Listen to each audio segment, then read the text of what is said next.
Record. Oke, Assalamualaikum warahmatullahi wabarakatuh dan selamat pagi semuanya. Sehat-sehat ya. Oke, jadi seperti Ibu bilang tadi, karena Ibu ada keperluan untuk hadir meeting dan harus hadir. Jadi mungkin hari ini cuma sampai 9.10, 9.15 ya. Jadi separuhnya lagi nanti Ibu record, Ibu gabungkan, Ibu masukkan YouTube, dan seperti biasa akan upload di Lensa, seperti itu ya. Oke, jadi untuk pagi ini kan medium kan banyak ya, untuk medium kultur jaringan itu sendiri. Untuk pagi ini kita melihat ke jenis-jenis medium kultur untuk makronya dulu. Oke.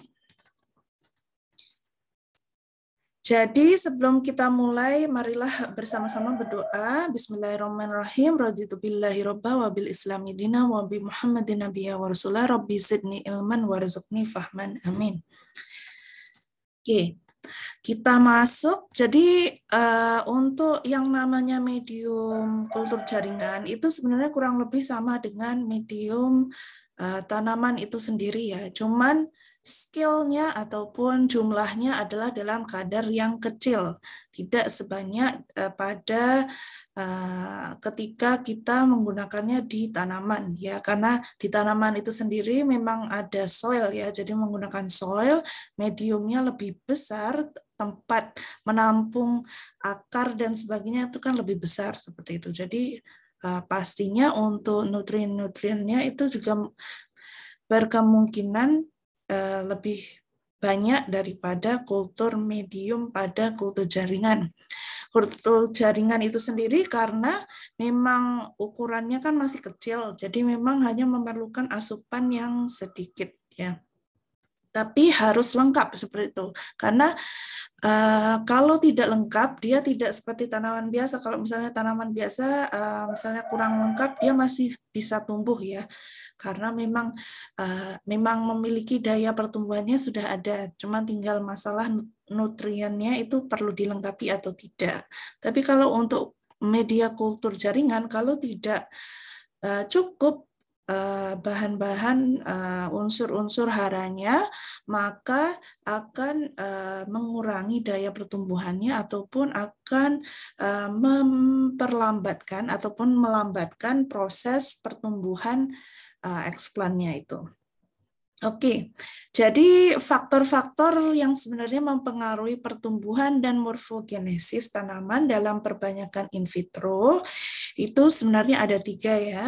Jadi seperti biasa pasti ada bahan tanaman yang digunakan, media pertumbuhan, dan lingkungan tumbuh. Ya, jadi ketiga faktor ini kalau tidak hafal ya nggak tahu ya. Jadi pastikan harus tahu intinya bahannya, bahan tanamannya, medianya, kemudian lingkungannya. Kalau bahan tanaman yang digunakan itu seperti apa ya? Maksudnya tanamannya itu sendiri, maksudnya contohnya eksplantnya apa? Bahan tanamannya itu sendiri, kemudian media pertumbuhannya, pastinya media pertumbuhan itu memiliki unsur-unsur hara yang diperlukan seperti itu. Kemudian lingkungan tumbuh, lingkungannya itu seperti apa? Contohnya seperti steril, apakah itu steril, apakah itu cukup baik pertumbuhannya, suhunya dapat enggak, kelembapannya ada enggak, seperti itu. Jadi semua faktor bisa mempengaruhi pertumbuhan dan morfogenesis pada tanaman itu sendiri. Oke, kemudian dalam media pertumbuhan itu sendiri, ya, jadi media pertumbuhan merupakan salah satu faktor ya, karena tadi ada 3, sekarang kita bahas kepada media pertumbuhannya. Jadi lebih kepada kalau kalian menumbuhkan kultur jaringan pada petri dish, ya, jadi medianya itu bisa jadi yang warna putih itu gel-like medium, ya. Nah, di situ untuk media itu sendiri pastinya memerlukan campuran-campuran garam anorganik, kemudian juga sumber energi, vitamin, dan zat pengatur tumbuh, ya, ZPT. Oke, untuk hari ini Ibu akan membahas campuran garam-garam anorganik ya. Jadi garam-garam anorganik itu sebenarnya sama juga istilahnya sebagai unsur makro ya, unsur hara makro, sama dengan garam-garam anorganik. Itu istilahnya sama. Kemudian untuk tipe kultur yang berbeda, jadi setiap jenis tanaman, tipe kultur itu pasti mempunyai komposisi media yang berbeda. Jadi dalam kultur jaringan ini biasanya orang menyebutnya setiap tanaman mempunyai protokol pertumbuhannya sendiri ya. Jadi nggak boleh kita sembarang asal campur medianya bagaimana, tapi ada protokol-protokolnya. Jadi tergantung dengan protokol tuh sebenarnya yang menentukan protokol itu siapa. Jadi orang yang sebenarnya menghasilkan campuran medium yang berhasil dan memang dan orang copy ya, orang pakai. Jadi itu merupakan satu protokol pertumbuhan kultur jaringan seperti itu. Oke. Sebentar, ada yang penting nggak? Oke, nggak ada. Alright. Kemudian kalau kita lihat di sini ya, ini pasti harus diingat ya. Jadi dalam medium atau media pertumbuhan pada kultur jaringan pasti harus ada kelima bahan ini. Ini harus ingat ya. Jadi ada garam anorganik ataupun unsur makro ya. Kemudian ada zat-zat organik ya, organik lebih kepada mikro. Kemudian bahan pemadat. Bahan pemadat ini nanti kita bahas contohnya seperti agar ya, gel-like seperti itu ya, untuk supaya tanaman ataupun eksplan itu bisa nancep ya istilahnya. Maksudnya kalau kita menumbuhkan sesuatu kan dia harus padat ya, seperti tanah ya. Jadi ada unsur untuk tanaman itu sendiri tumbuh tuh ada yang dia bisa genggam seperti itu. Jadi kalau misalnya kultur jaringannya itu ada sebenarnya beberapa kultur jaringan yang menggunakan mediumnya itu liquid ya, tapi biasanya dia memang jenis tumbuhannya itu memang tumbuhan air seperti itu ataupun tumbuhan rawa-rawa. Jadi memang dia mediumnya lebih kepada lendir, dia lebih cair ketimbang yang normal standarnya adalah yang ada bahan pemadatnya. Kemudian pH itu penting dalam pertumbuhan ya. Standar pH biasanya netral seperti itu ya. Kemudian bahan tambahan lain itu seperti ZPT seperti itu dan unsur-unsur lainnya seperti itu.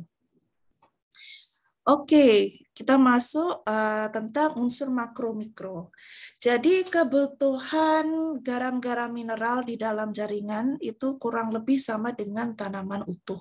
Ya, jadi sama seperti yang tadi Ibu katakan, sebenarnya sama aja. Cuman dalam komposisinya ini adalah kalau tanaman utuh mungkin kebutuhannya itu lebih banyak. Jadi komposisi makro mikronya tidak sekecil ataupun sedikit lebih banyak ya, intinya lebih banyak, tidak sesedikit untuk penanaman kultur jaringan.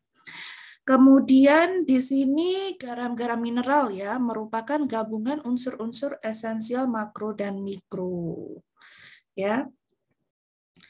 Cuman istilah makro mikro ini dikatakan sebagai garam mineral dalam media kultur. Jadi bukan berat ya, karena garam itu sendiri adalah sebenarnya dari gabungan makro mikro kan, maksudnya ada komponen makro mikronya. Jadi garam-garam ini, garam-garam mineral itu dibagi menjadi dua, ada makro dan mikro.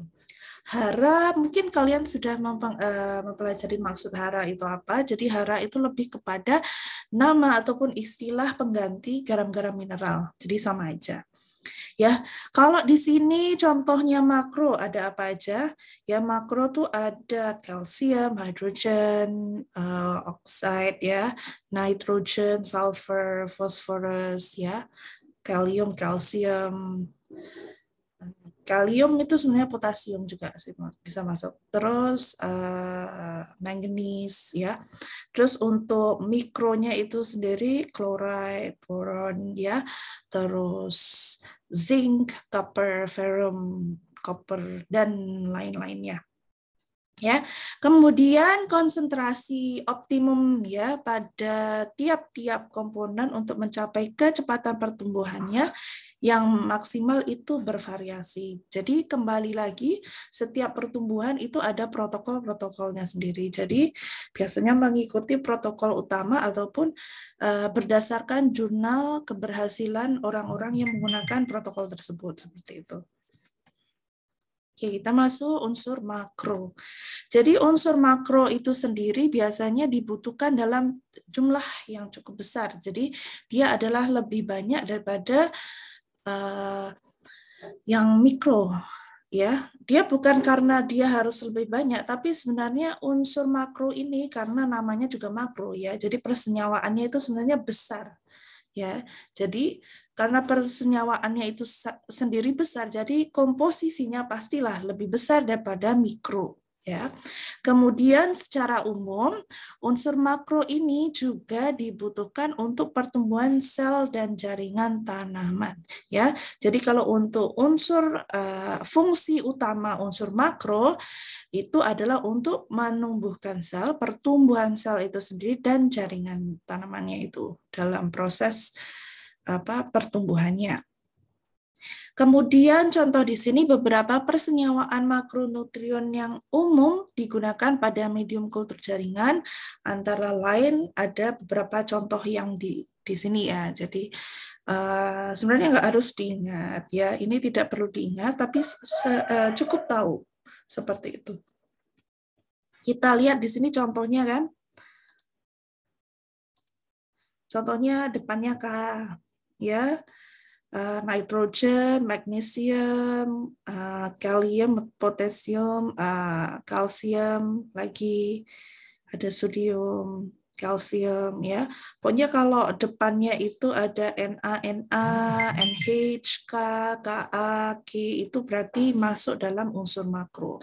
Jadi yang kalian ingat adalah contoh-contoh unsur makro itu apa saja. Oke, kemudian kita masuk ke unsur makro untuk nitrogen. Sebentar. Sama double ya. Oke.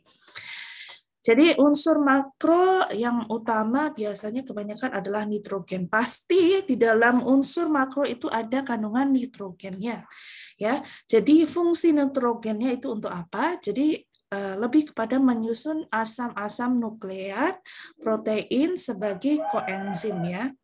Jadi atau persenyawaan lain yang mengandung mengandung N ya. Jadi misalnya persenyawaan lain apa yang biasanya membantu dalam proses penyusunan asam-asam nukleat ini, biasanya ada klorofil, alkaloid, derivat purin, pirimidin, dan juga beberapa hormon endogen. Ini kira-kira harus diingat ya. Jadi unsur nitrogen lagi apa? Jadi menyusun asam-asam nukleat protein sebagai koenzim. Diingatnya itu aja.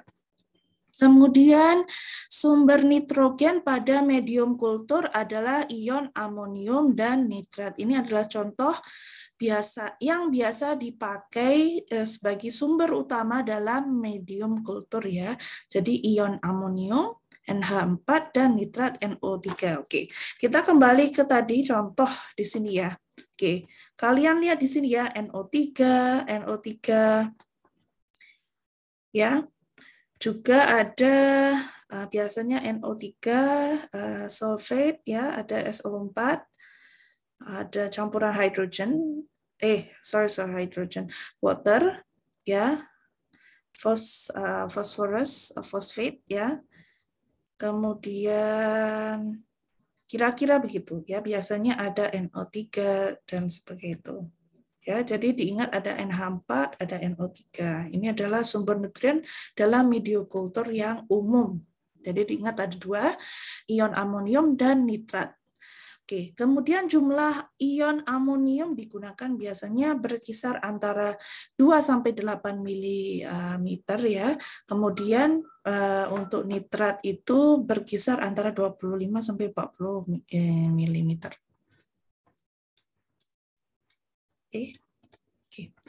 Oke, kita masuk ke makrofosforus ya. Untuk fosforus itu sendiri biasanya di dalam fungsinya adalah untuk dia lebih kepada menjadi persenyawaan RNA dan DNA. Jadi dia lebih attack kepada selnya ya, inti sel tanaman itu sendiri. Jadi dalam proses pertumbuhan itu pasti ada transkripsi, translasi kan dalam sel ya, sel tanaman juga ada. Jadi yang membantu prosesnya itu adalah fosforus seperti itu. Ya, jadi zat-zat yang sangat penting yang bertanggung jawab atas sifat-sifat keturunan ya. Jadi kalau contohnya eksplannya itu baik ya, dari keturunan yang baik ataupun tanaman itu sebenarnya bagus. Jadi untuk mendapatkan optimal ataupun mengoptimalkan pertumbuhan itu sama dengan tanaman yang diambil eksplannya itu, pastilah harus ada unsur fosforus itu sendiri. Kemudian unsur P ini sendiri singkatannya lebih dianggap ataupun istilah umumnya adalah P ya, menggunakan huruf P. Biasanya diperlukan sebagai aktivator enzim atau memacu pertumbuhan pada jaringan meristemik ya. Jadi ini adalah fungsi fosforus itu sendiri. Ini perlu diingat. Kemudian kelebihan unsur P dapat menghambat pertumbuhan eksplan. Kenapa? Walaupun di sini ya prosesnya itu adalah malah dia diperlukan untuk mendapatkan ataupun bertanggung jawab atas keturunan tanaman yang dipilih itu ya untuk aktivator enzim itu sendiri. Tapi kalau di dalam medium sebenarnya kelebihan fosforus ini sendiri bisa menyebabkan menghambat pertumbuhan eksplan karena terjadinya persaingan penyerapan. Ya, jadi kalau fosforus ini kalau bisa jangan lebih dari kadar yang diperbolehkan seperti itu. Ya, jadi semua medium ataupun unsur-unsur makro mikro itu harus imbang. Kalau misalnya ada yang lebih, dia bisa mempengaruhi yang lainnya seperti itu. Jadi kalau P di sini ya, fosforus, dia bisa mengakibatkan persaingan penyerapan unsur hara, contohnya seperti seng ataupun zinc, besi, ferrum, dan tembaga copper. Ya, jadi ini harus bisa diingat ya. Misalnya apa kekurangan dari P itu sendiri, kalau misalkan berlebihan itu apa? Kemudian ada ion PO fosfat ya, total yang diberikan pada medium bervariasi. Jadi biasanya adalah 0,5 sampai 20 mm seperti itu. Kemudian ada unsur makro kalium, kalium ya. Kalium ataupun K biasanya stands for potassium ya. Jadi sangat diperlukan untuk memacu pembelahan sel.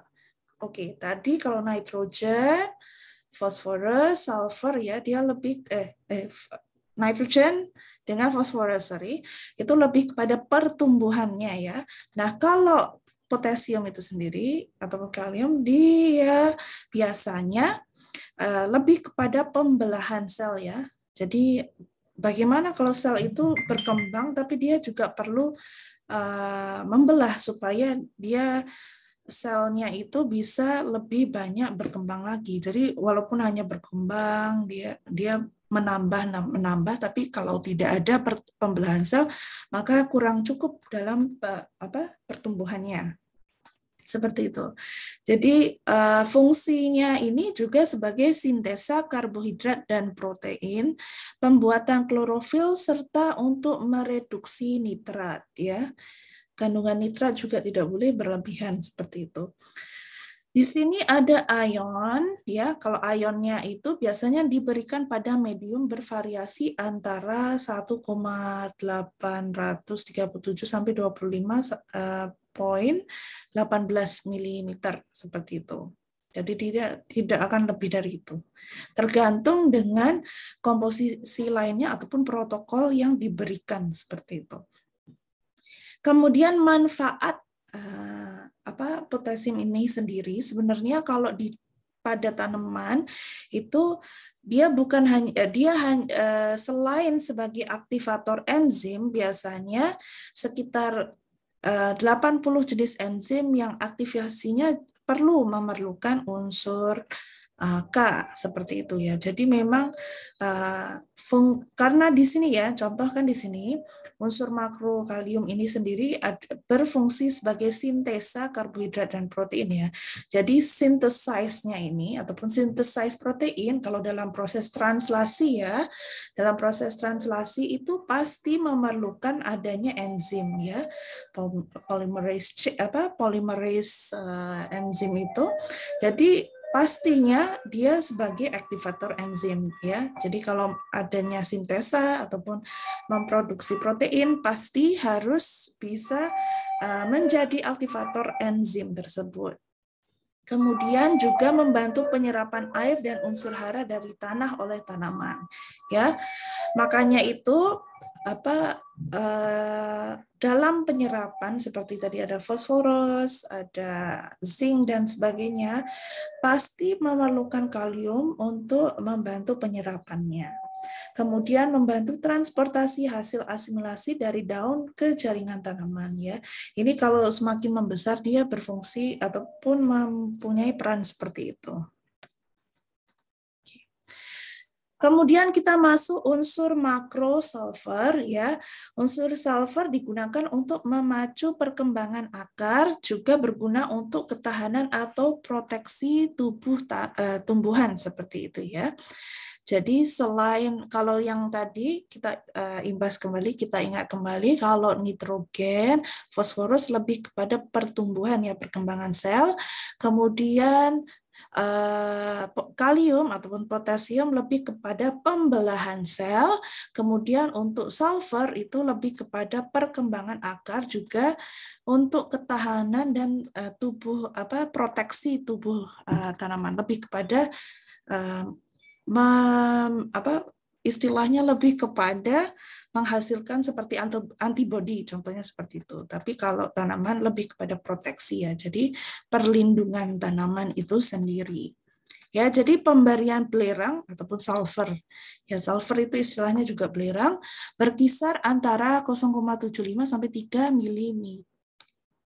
Ya.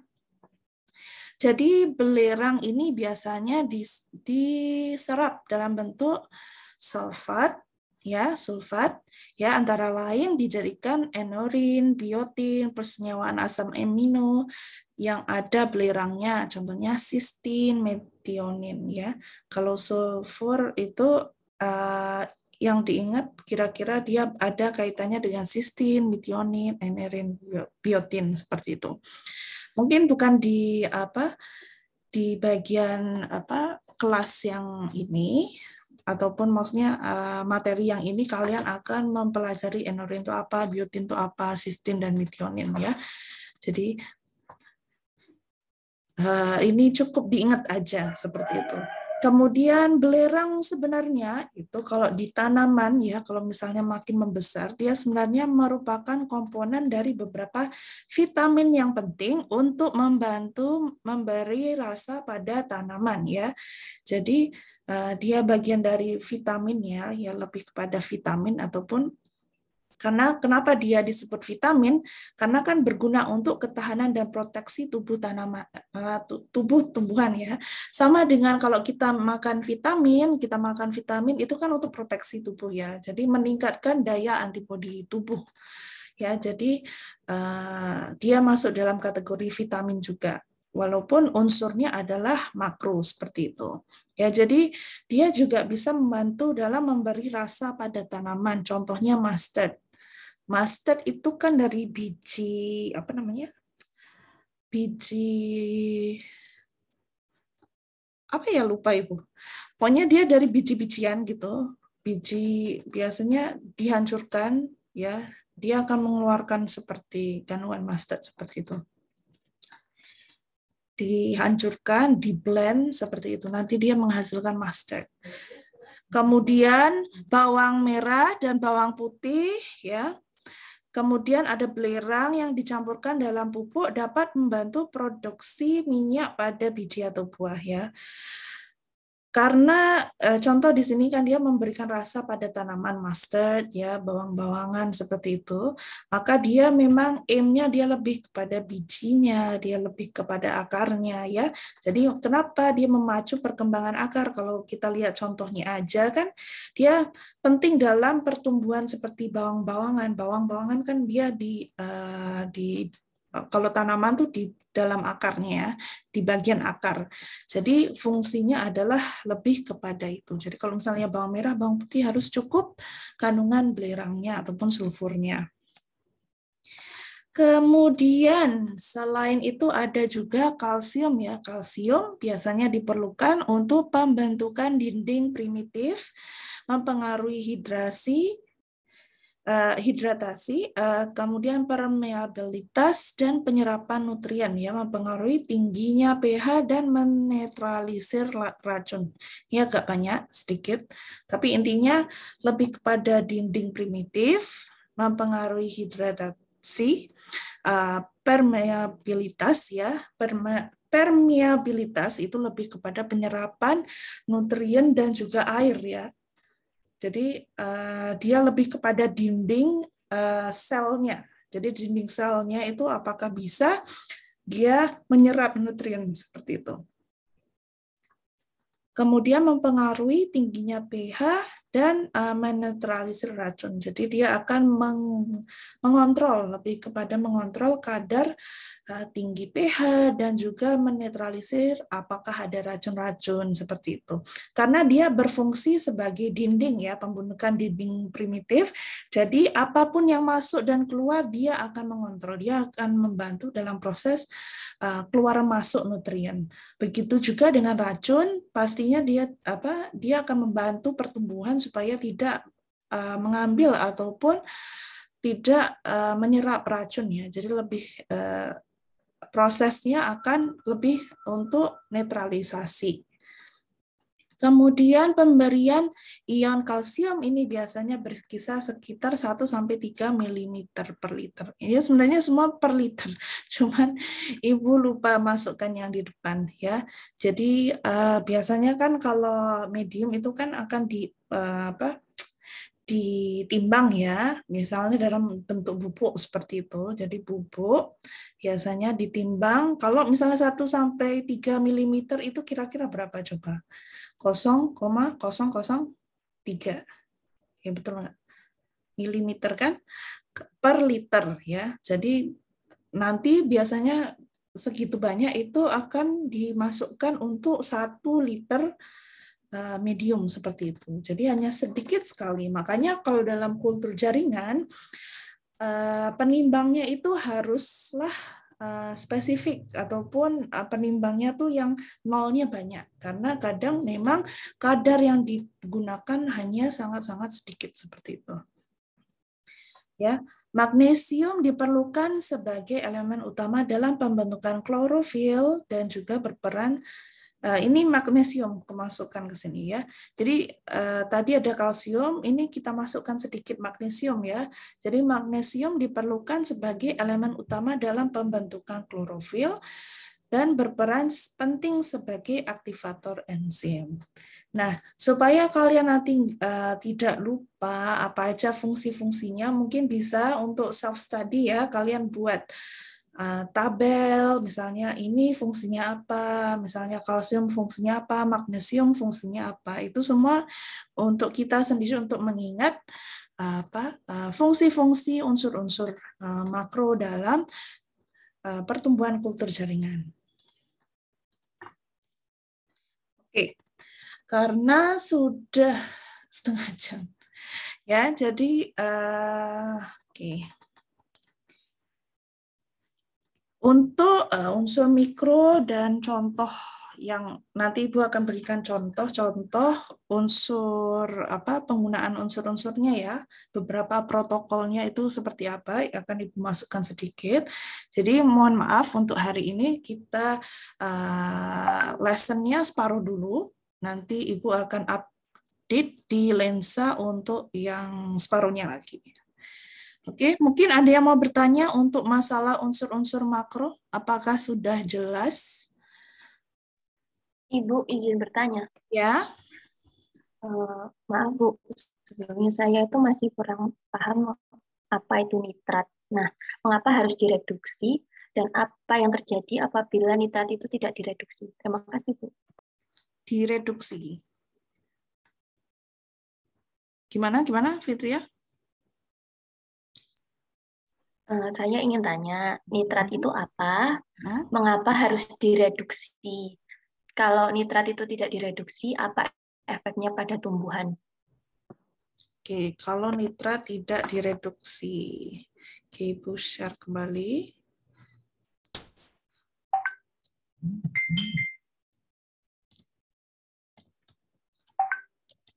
Apa? Bentar.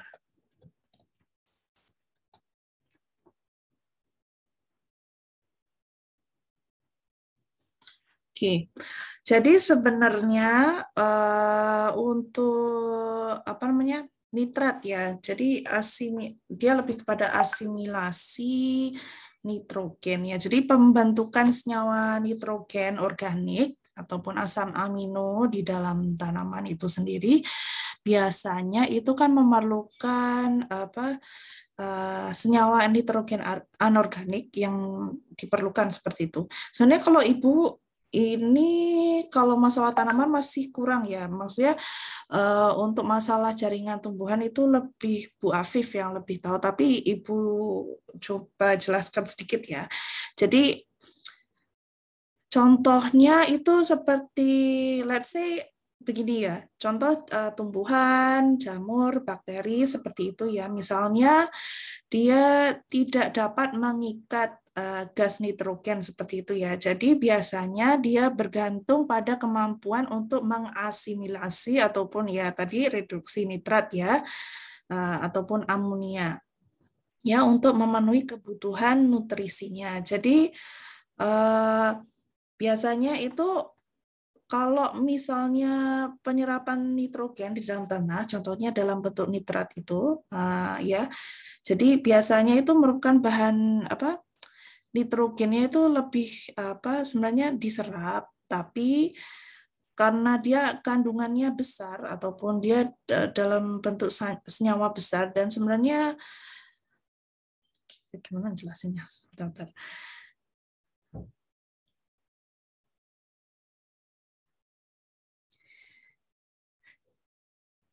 Oke. Nitrat, oke. Maksudnya apa? Mana? Oke. Maksudnya Fitria tuh maksudnya harus direduksi ya, maksudnya dia diubah menjadi apa? Misalnya nitrat tadi kan, dia harus menjadi nitrit seperti itu kan maksudnya Fitria? Ibu, kenapa harus direduksi? Nah, kalau tidak direduksi itu efeknya ke tumbuhan apa gitu? Oh, oke.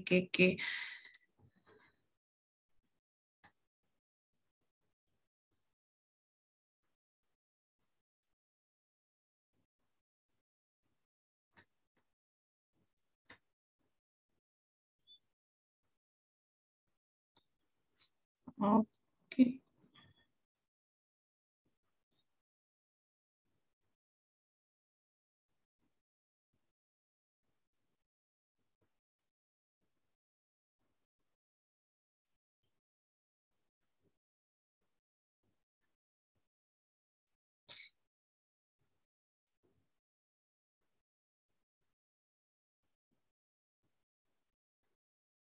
Oke, sebentar Ibu supaya lebih mengerti. Kan kalau dijelaskan kan panjang ya. Cuman supaya lebih jelas lagi.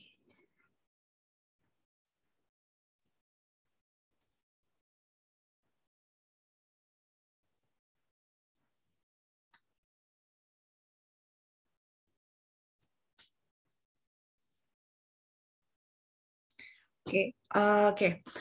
Oke, nitrat tadi nitrat dia perlu direduksi menjadi NO2 ya.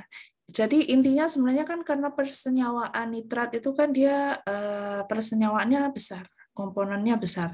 Jadi kalau dalam proses apa namanya proses misalnya chemical reaction seperti itu ya, kalau nitrit itu biasanya dia lebih mudah dipakai oleh beberapa komponen ataupun beberapa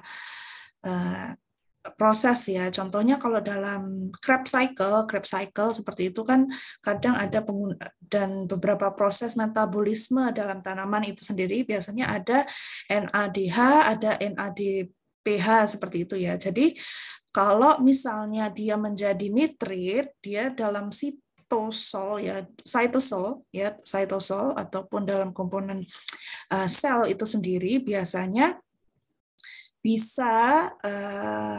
dia bisa dipakai ataupun dia bisa diolah oleh enzim seperti itu ya, bisa diolah oleh enzim menggunakan enzim yang tadi itu NADH, NADPH seperti itu. Jadi memang nitrit itu sendiri perlu direduksi menjadi amonia dalam kloroplast ya. Itu selain itu yang tadi itu, jadi dia perlu direduksi menjadi amonia dalam kloroplast ya. Jadi fungsinya lebih kepada dia bisa menggunakan enzim-enzim tadi, karena kalau misalnya dalam bentuk nitrat dia fungsi untuk melalui proses chemical reaction itu tidak bisa. Jadi dia harus direduksi dulu menjadi nitrit seperti itu untuk mempermudahkan penghasilan seperti glikolisis ya, atau yang perlu dihasilkan oleh jalur-jalur Krebs cycle seperti itu ya, proses fotosintesis dan sebagainya itu. Jadi kalau misalnya intinya dia senyawa itu dia perlu breakdown, istilahnya gimana ya. Jadi kalau misalnya komponen itu besar, ya mungkin dari komponen chemicalnya itu sendiri, molecular structure-nya itu besar, jadi dia harus direduksi, dia harus melakukan reduction, ya dia harus menjadi komponen kecil, intinya seperti itu supaya bisa dipakai dalam proses-proses metabolisme, proses-proses pertumbuhan, enzimnya itu, proses glikolisis, seperti itu. Jadi kalau misalnya dia dalam bentuk nitrat, dia tidak bisa. Jadi reduksinya itu biasanya itu melalui penggunaan di dalam tanamannya itu sendiri menggunakan enzim enzim nitrat reductase ya. Biasanya yaitu tadi yang NADH, NADPH ya. Jadi dari nitrat itu dia menjadi NO2 nitrit ya. Itu melalui proses enzim tadi. Jadi kalau sudah direduksi dia bisa menjadi seperti amonia dalam kloroplast. Jadi bisa dipakai untuk proses-proses lainnya seperti itu. Mungkin. Dan intinya sebenarnya sih kalau misalnya, oke contoh kan memang NO3, nitrat tadi memang diserap oleh akar, tapi biasanya setelah itu kan dia harus melalui proses yang tadi itu asimilasi atau proses reductase untuk dia bisa masuk dalam peran Krebs cycle dan sebagainya itu. Kalau misalnya dia masih dalam form yang nitrat tadi itu, jadi dia hanya bisa dia memang diperlukan langsung sebagai nitrat ya, karena dia bisa membantu penyerapan ion logam. Tapi dalam proses pertumbuhan tanaman itu sendiri dia memerlukan komponen kecil untuk proses cycle-nya, proses metabolisme tanamannya itu sendiri, proses pertumbuhannya itu memerlukan senyawa yang lebih kecil lagi. Jadi dia pastinya akan diasimilasi, dia perlu direduktis, dia perlu dikurangi supaya pertumbuhan ataupun pertumbuhan klorofil tadi itu bisa lebih maksimal seperti itu. Kalau tahu Ibu kurang lebih seperti itu sih. Apakah menjawab? Gimana, Fitria? Apakah menjawab? Bentar, Ibu.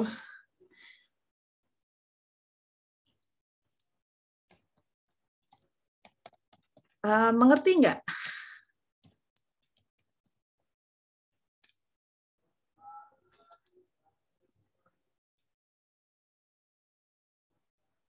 Sebentar, mana tadi Fitria? Fitria, mana hilang? Karena intinya tuh sebenarnya dalam tanaman itu sendiri kan kompleks ya. Jadi dia banyak komponen ion-ion yang diperlukan di dalam tanaman itu sendiri. Jadi nggak semua apapun kalau misalnya makro-makro nutrien yang diserap ataupun yang besar-besar itu pasti akan direduksi, dia akan melalui proses enzim reduktis seperti itu, dia akan reduksi supaya dia bisa bergabung atau digunakan untuk proses-proses lainnya seperti pertumbuhan ataupun pembuatan klorofil, dalam pembuatan proses lainnya seperti oksin, ada komponen lainnya seperti itu. Jadi dia walaupun diserap tanaman tapi semuanya itu pasti ada breakdown ya. Jadi chemical reaction-nya itu pasti akan ada disamilisasi seperti itu. Jadi pastinya ada reduksi pada ion-ion yang diserap seperti itu. Mungkin bisa tanya Bu Afif sih kalau mau lebih detail lagi. Karena Ibu memang tidak mempelajari tanaman, tapi ya sekedar tahu-tahu seperti itu. Fitria, gimana? Ya, Bu. Terima kasih ya, Bu. Oke, jadi intinya lebih kepada itu sih. Kalau kita lihat dalam proses kimianya itu, jadi dia bukannya kenapa dia harus di breakdown ataupun di reduktis seperti itu, karena memang semua komponen tanaman ataupun kalau kita lihat contoh pada manusia sendiri itu pasti ya contohnya kalau kita makan nanti di dalam tubuh itu juga akan di breakdown lagi menjadi banyak komponen-komponen ion-ion kecil. Jadi setiap ion ataupun persenyawaan itu ada fungsinya masing-masing. Seperti itu. Kalau untuk nitrit tadi fungsinya lebih kepada apa tadi klorofil. Dia lebih ke arah klorofil seperti itu. Oke, ada yang mau tanya lagi?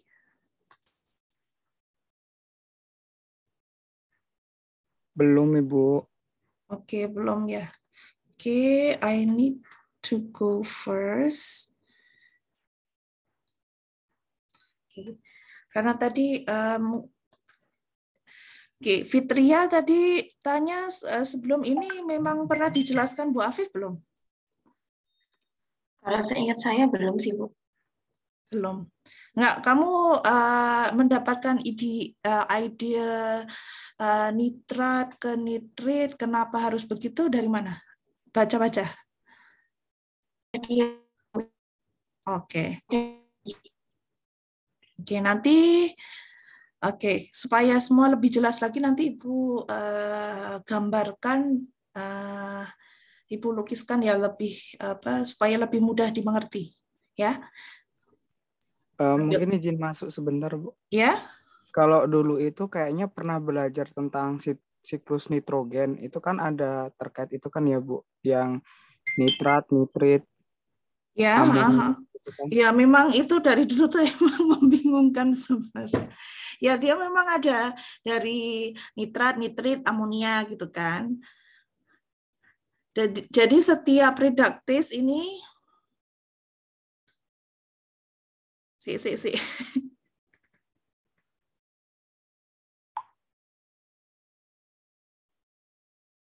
Oke, bentar Ibu sudah cari. Sudah dicari, oke. Ya jadi oke. karena kalian menanyakan itu nanti Ibu tambahkan sedikit ya. I will compile and make it a short gambaran supaya lebih mengerti untuk bagian itu. Oke. Ada lagi? Saya sudah dicari. Oke, itu aja dulu ya. Mana tadi?